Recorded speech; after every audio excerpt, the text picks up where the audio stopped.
एमाले सब एक ठाउँमा बस्ने आउँदो फागुनको चुनावमा देखाउने यिनीहरूलाई ए भनेपछि पैसाको चाङ लाएर आदर्शको कुरा गर्नेहरूको गठबन्धन नटुटाउने रणनीति रहेछ नि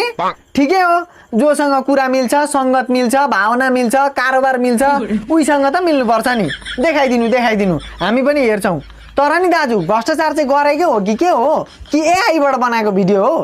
ठिक छ ल भ्रष्टाचार गरिरहेछ भने त राज्यले जफत गर त छानबिन गर अनि राज्य भनेको चाहिँ को हो दाजु तपाईँहरूकै सरकार थियो त किन नगरेको त्यही छानबिन नगरेर गर्न नदिएर जेन्जी जन्मिएको होइन हाम्रो भ्रष्टाचारको छानबिनको माग गर्ने भनेर 19 जना विद्यार्थीलाई निधारमा ताकी ठोकेर ठाउँको ठाउँ मारेको होइन भौतिक सम्पत्ति भन्दा कसैको ज्यान ठुलो हुन्छ तिमीहरूकै यस्तै घमण्डले आज यो दिन आएको ती केटाकेटीको रगत त्यो सडकमा सुकेको छैन अलिकति दया राख्नुहोस् तपाईलाई जति पीर परेको छ त्यसको 200 गुणा बढी पीर त्यो कोख रित्तिएकी आमालाई परेको छ त्यही रिसको आवेगले यो सब घटना घट्यो अझै तपाईँ बच्चाहरूलाई आतंककारी भन्ने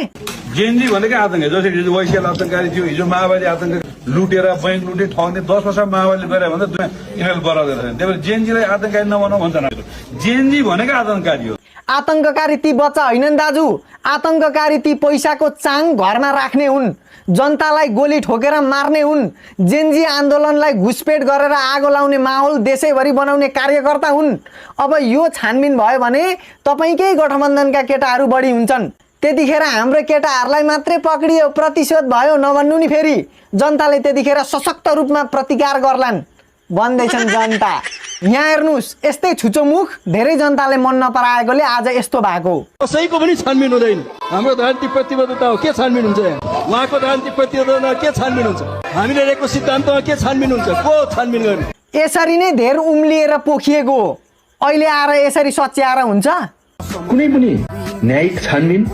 उच्च स्तरीय छानबिनको पक्षमा हामी हुनेछौँ हाम्रो आफ्नै पनि छानबिन होस् बेला बितो दाइ अब अर्को जुनीमा भन्नु ल यहाँ हेर्नुहोस् यही घमण्डले गर्दा आज केपीबा भाग्नु परेको यो चाहिँ गर्नु हुँदैन थियो मैले गल्ती गरेँ कि क्या हो भन्ने छैन केही पनि गल्ती गरे जस्तो लाग्दैन छैन यहाँ भन्दा देशप्रेमी राष्ट्रप्रेमी देश बनाउँछु भनेर लागेको एउटा अर्को दलको एकजना नेताको नाम भनिदिन सक्नुहुन्छ यस्तो नभएको कुरा तपाईँ खोज्नुहुन्छ भने पाउनु कहाँबाट हुन्छ छेउछाउका सल्लाहकारले पनि सही हो भनिदिँदा रहेछन् अनि चम्किँदा रहेछन् बुढा तिमीहरूले नै बिगारेको हो बुढालाई अब आइन्दा चाहिँ यसरी नफुर्काउनु ल त्यही फुर्काएकोले आज तिमीहरूको यो हालत भयो